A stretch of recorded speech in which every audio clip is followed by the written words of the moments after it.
Hey, welcome to Coffee with Roscoe. This is episode 1, and we're going to be talking about lithium in Wyoming. But first, coffee cheers. How you doing, Pops? Good morning from Wyoming, Will. Yeah, Good to see you. you're in Wyoming. I'm in Oakland. Um, yeah, this is great. It's our first episode. I'm a little nervous. How about you? Yes, I am. But I'd like to welcome constituents and legislators. In the last month, I have attended the Teton County School Board meeting where we talked about the funding for education and the lack of it, and also, in fact, we had to use the reserve account for that. Also, Senate File 49, which affects Teton County. Went to a couple of Chamber of Commerce meetings in Lincoln and Sublette County and gave updates uh, on the economy there. Um, and I'm getting ready to leave for Lander tomorrow to go to a joint revenue committee meeting.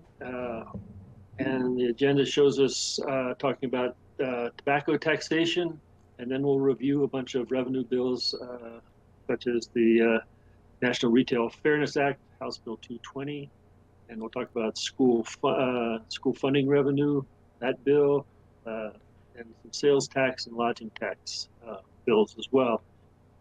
We'll also talk about electricity generating models, taxation on electricity and uh, and renewables when they come to the state.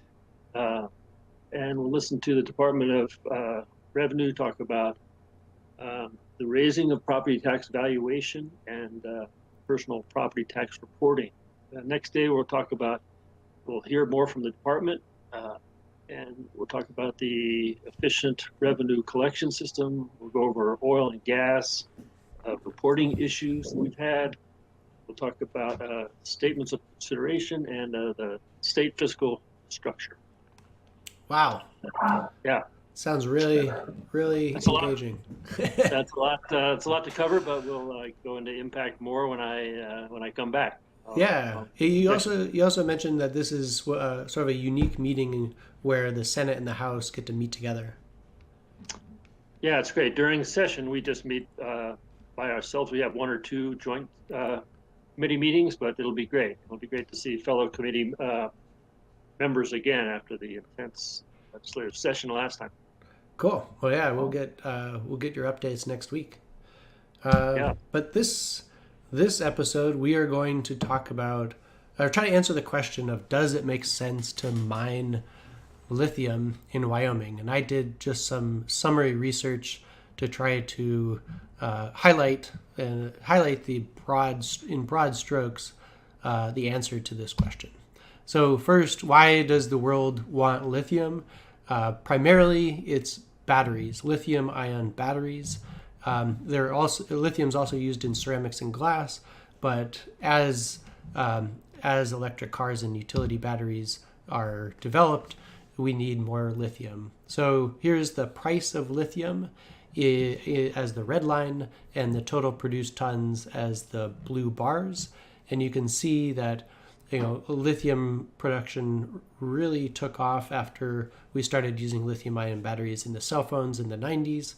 And then the curve for production and price gets really steep as we start to use it in electric cars.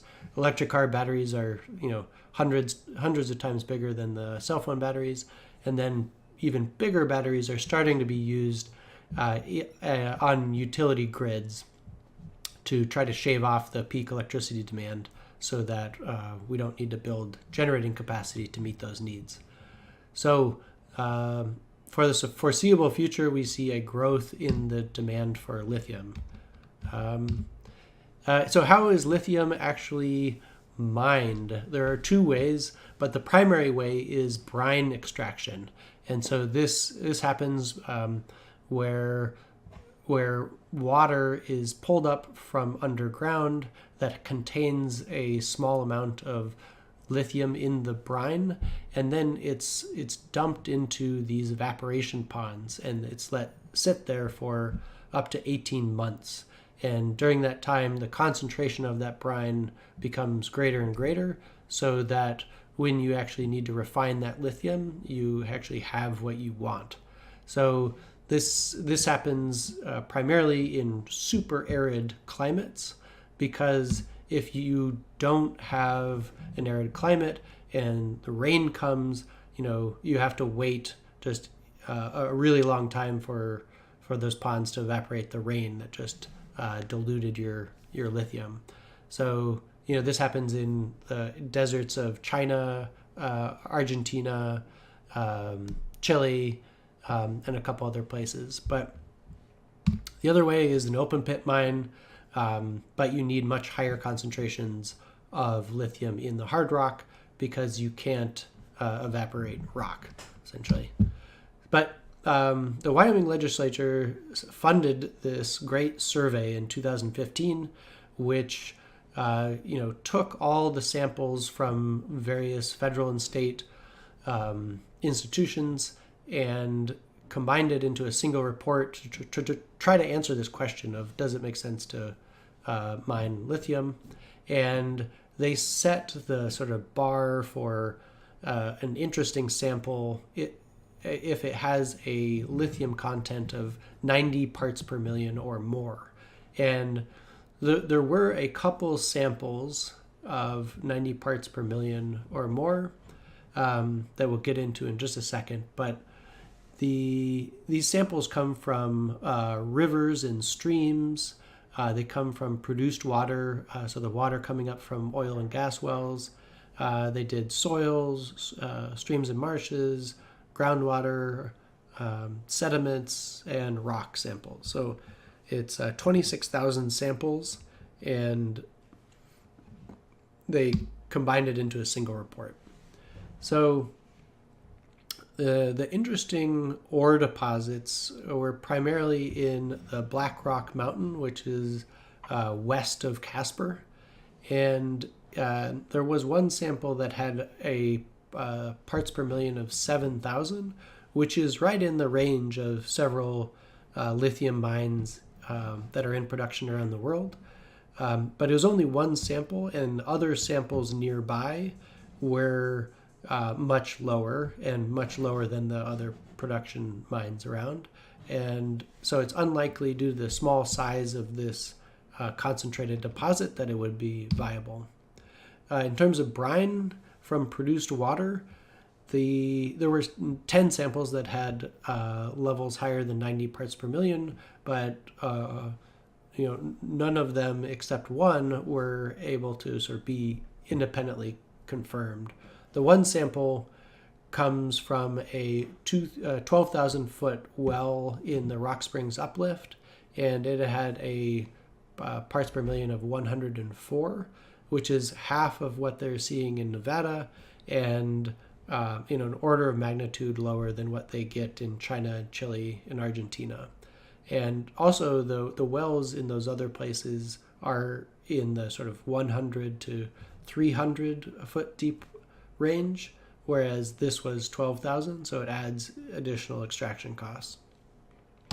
So just to pull a quote from the Geologic Survey, it says, given the higher lithium concentrations and lower production costs, it's unlikely that Wyoming brine deposit can compete economically with the Nevada and South American facilities. They had a strong recommendation that lithium in Wyoming is a no-go unless prices or demand becomes much, much higher, an order of magnitude higher. And even then, there's not a whole lot of lithium in there. So I think this may not be the result that Wyoming wants, but I think it's at least good to sort of take this issue off the table for now, or put it low on the priority list for the Wyoming legislature, because they have so many things that they can be doing that are not sort of trying to dig down the rabbit hole of mining lithium. So, well, I'd like to interject, if I could. That 12,000 foot well, I believe, was appropriated by the Minerals Committee in 2012 to sequester. They drilled such a deep well to sequester CO2 underneath the Rock Springs Dome, and the brine that came out did have lithium in it, but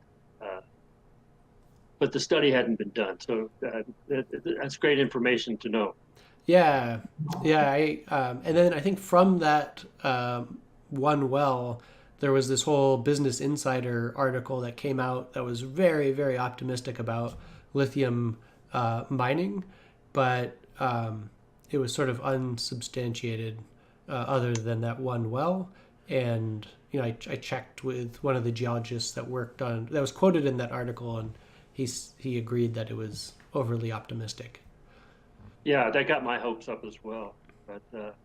But we can move on. What are we Yeah. going to talk about next week? Yeah, next. So my coffee is almost done, but yeah, next week we are going to talk about Wyoming wind, and I'm going to do a little summary research again on the current state of wind development, its economic impact on Wyoming, and try to answer the question of should the Wyoming legislature increase wind taxes? What would be the effect of increasing taxes on wind generation? And we're going to have a special guest who is an executive in the wind business, wind and energy. So that should be really exciting. Yeah, that sounds great. And you said you think he has projects in Wyoming as well? I think so. I'll have to check, but he has definitely done research into does it make sense to develop a wind project in Wyoming, and understands the complications with connecting to transmission lines and getting it to actually consumer markets. So Yeah. yeah, and this is a topic that you're going to be talking about in the Joint Revenue Committee meeting. So you'll have some input on what people are talking about there. And there's a history of wanting to increase taxes on wind energy that I've started to read about, which sound interesting. It's interesting in a state that's very anti-tax. Repeated efforts to try to increase taxes on something is interesting. So we'll try to answer the question of should we do it. I think there were 4 wind taxation bills that never saw the light of day in the last session. They just never got out of the Senate. I think that was Senator Case's efforts. I do like the wind strength indicator in the lower right-hand corner. Oh yeah, the Wyoming windsock. Where if the chain is blowing at 30 degrees, it's a fresh breeze. If it's blowing at 45 degrees, it's a gentle zephyr. 75 degrees, beware of low-flying trains. And 90 degrees, welcome to big, wonderful Wyoming. Yeah, I like it.